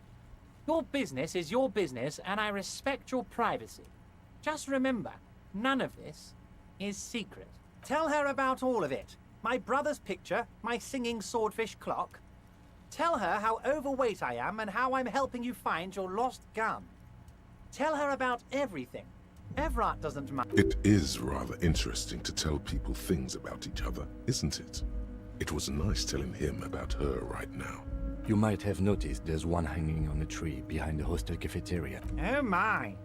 Don't take this question personally, but why would I get involved in this matter? Mr. Clare, the man was hanged with a cargo belt. A steel-reinforced cargo belt. It's safe to assume the Union had something to do with the murder. Besides, getting the body down would benefit all of us. It's a stain on the neighborhood.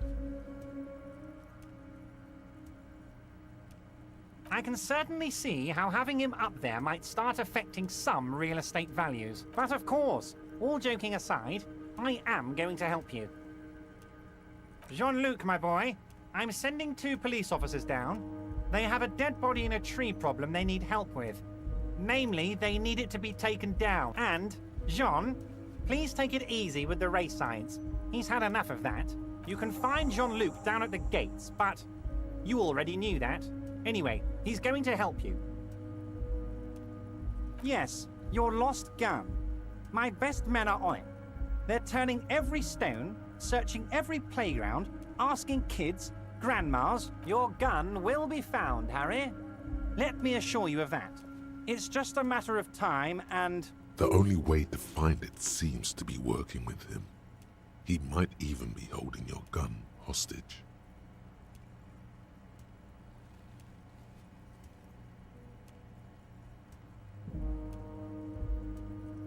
Harry! I was only trying to be tactful. A lost gun is a dangerous thing. I can't have it around in my neighborhood. Kids could be playing gun roulette with it as we speak. I assure you, we are working on locating the missing sidearm as well. The lieutenant is concerned about the lost gun and feels that the fact you haven't prioritized looking for it is unfortunate, if inevitable. Excellent, Mr. Kitsuragi.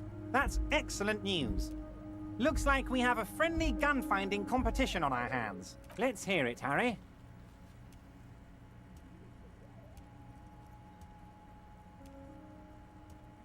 Well, Harry, if I were to sum you up in one word, it would be apologetic. Well, you sure come off as very confident in all our interactions, Harry. You're a real man's man. He's probably just making a guess based on your recent activity in Martinez. Ah, this? My friends in your organization gave it to me, Harry. I find that very suspicious. May I have a look? I'm afraid this is meant for Union eyes only, Mr. Kitsuragi. I'm sure you understand. Please continue, Harry.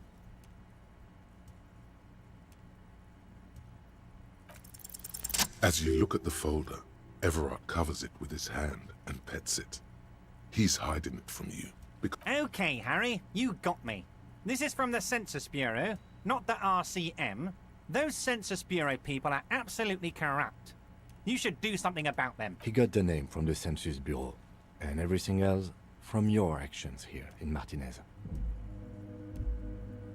Hey, dude, how's it?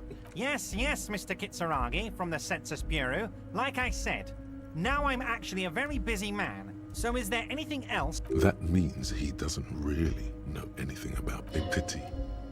The mystery of you will have to remain a mystery for the time being. Yes, that's what I said.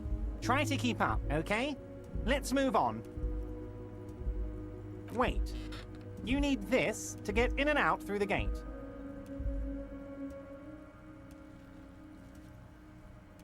Here, you're one of us now.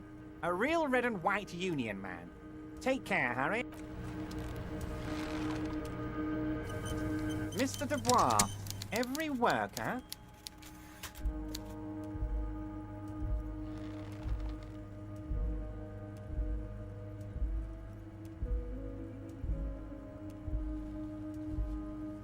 And for his fellow man. That's right, Mr. Dubois. You're turning out to be quite the individualist there. So, see you soon.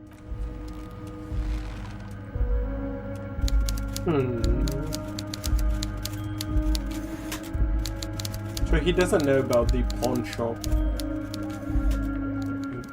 having the gun. That's my take for it, especially since he doesn't know everything. Interesting. Oh, hey, mister. I knew you'd be back to talk with old... No trouble at all, mister. No... I did kind of wonder, I've definitely broken some things, just because I didn't do certain things day one. You're back before the cargo container. Its drawer has not lessened. No reply.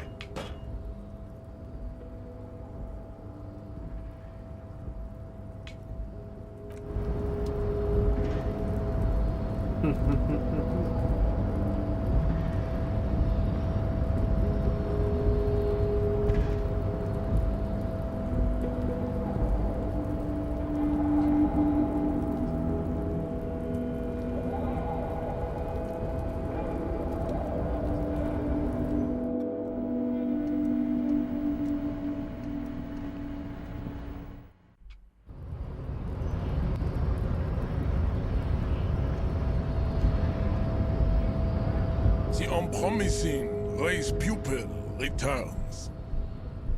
I am not the first line of defense. I am the last. In addition, these so-called Hardy boys are an effeminate clique of bodybuilders. Their company is spiritually degraded. The Hardy manlets are on the pay of the company. I answer to the Union alone. And I do this out of race heroism. Now leave me be. So it was.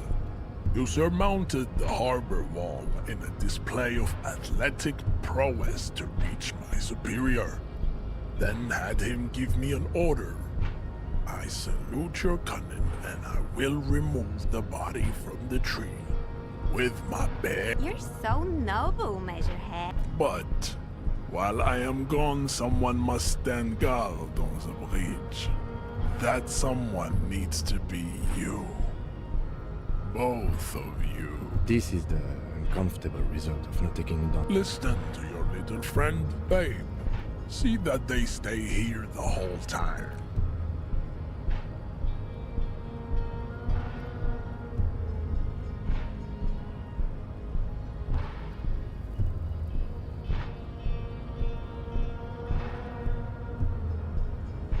The woman's gaze follows Measurehead as he leaves. So, you guys are like cops or something?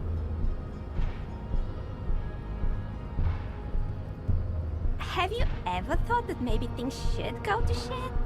I'm Katya, by the way. You hear that? That sound. He's breaking something. Yeah, Jean-Luc must be really tearing it up over there. I wish I could see it. Look at you! RCM rent-a-cops! Guarding that bridge like Everott's lapdogs! Is this where it's at now?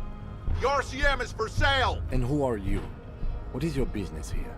Why are your clothes 4 sizes too small for you?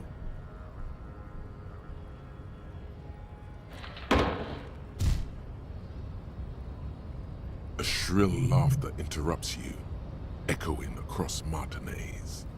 It's Kuno. The man turns to look behind him at the behemoth appearing around the corner, approaching him, walking past him.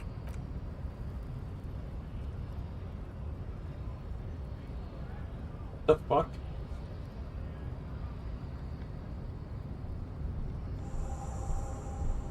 The corpse has been removed from the tree. Stand down and congratulate yourself. You have sided with Ray's victory today. And what you had to do was to become a Union man for all to see.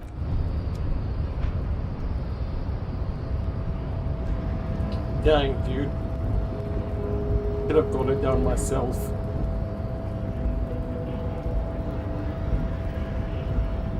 So, how'd you like our harbor? It's but a rest area on the path leading across open plains. Right. You talk to the boss, eye to eye. Like men of the plain. The mercenary, eh? Who could have killed him? That's indeed the question. Why even do such a thing? What a thought! Why would noble workers resort to such a thing? Unless they were pushed, of course. Your dead guy was an enemy combatant. He was an agent of the opposition, attempting to undermine our honorable efforts. I ain't the murdering type, but that's just me. Large organizations like our union have all sorts of men, with all sorts of skills. Understood. This has been of limited use. No problem. I wish the best to you in your search. A key, huh? What door is this key supposed to open? Of course, I got you. You don't know anything. I got that key right here. And let me tell you, it's mighty good of you to help us out during the strike. Working class solidarity, as they say. Oh, so the none of the above type, are you? I get it, I get it. I like to keep my distance too. But it doesn't matter. What you're looking for is a basement door behind the greenhouse. That's behind the whirling in rags. That's all I know. Our organization is what you call compartmentalized. Means we keep out of each other. Okay, but where did you get the key from? The janitor gave it to me. Nice fella. We talked about life and things that really, truly matter. None of this mess we're in. This jiving and juggling. What's it for? To feed our children. I'm more of a philosophical dock worker. I like to talk about the big picture stuff. Who I am, who you are, what we are fighting for. Who he is and what they're fighting for? Ask him about the Hardy Boys. Los Hardys? They're an independent militant group. A bit too high-strung, but it comes with the respect. They're sort of like you. Preserve the rule of law and all that. Except it's Everard's law. But really, they're just like you. We're negotiating our share. Aye. All of it. However, right now we want all the harbor workers to be on the company's board, so they could take part in the decision-making process. I think it's best you make up your own mind now that you've met him. In my eyes, he is a capable organizer and a decent I guess you kind of get to be the village chief. He oversees the harbor, makes deals with the owners or other relevant parties. By that, you mean corruption? By heavens, why would he not be corrupt? We live in a harsh and disordered world, see? The old man is corrupt for our benefit, and we know it. Appreciate it even. He is, personally, not too lavish.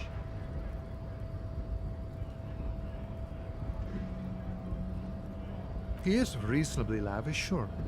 That's his prerogative. It's not like you want a saintly demeanor on a corrupt motherfucker. That would be a manipulative illusion. Besides, there are no non-corrupt systems in the world anyway. And moralism is the most corrupt of them all. No.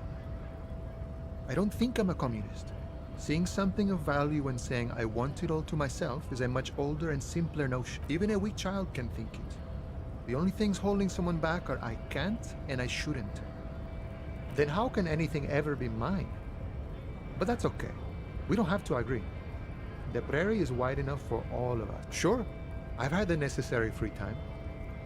Fortunately, there's always... The look in his brown eyes conjures up an understanding. For him, it all comes together now. The way he speaks about scabs, his general attitude. He's a follower of a 500-year-old, that of a noble peasant, or a traveling herdsman. True to yourself, independent in your actions, loyal to your friends.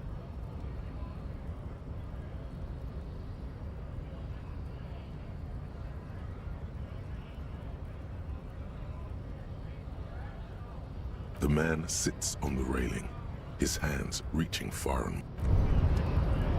What's this? We're getting reports of normal, reasonable, temperate, political opinions somewhere in Martinez.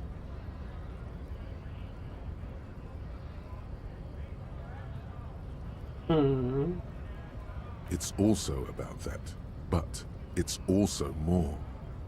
Perhaps it's the hangover. Perhaps it's a temporary surge of serotonin. It's time to become a citizen of the Kingdom of Conscience.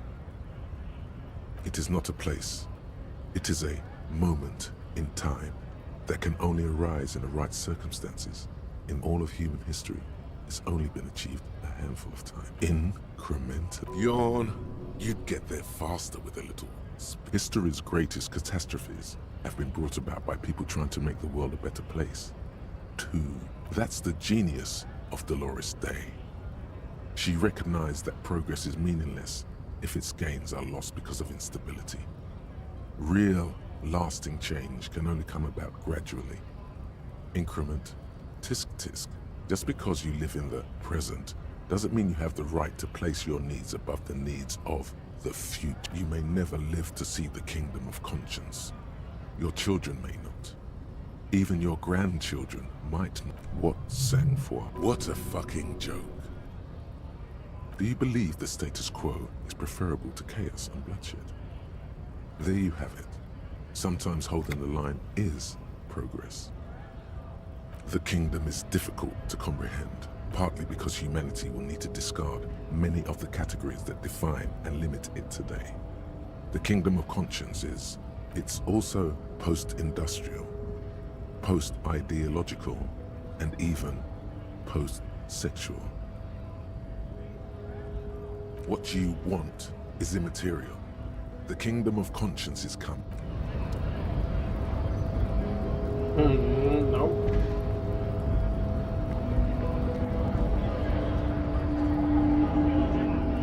Right to work! Right!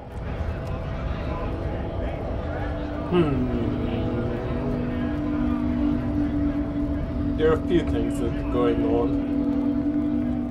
Anyways, I'll stop here. I'll do the autopsy tomorrow. I don't want to rush it, so I want to take my time doing it. Rather than do it today before bed. Tomorrow is not overtime day anymore, so I should be able to play for longer, because with how this game works, it's like need time with this game, you know.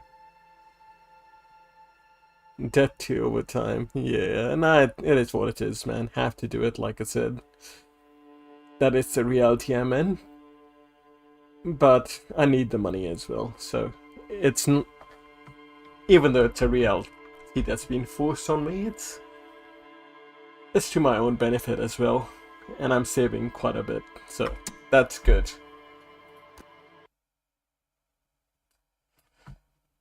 But yeah, that's quite interesting, dude. Like, the world building is quite good in this game. Not often you play RPGs where the characters seem realistic, you know, in a way. Or believable emotion, if you want to call it that.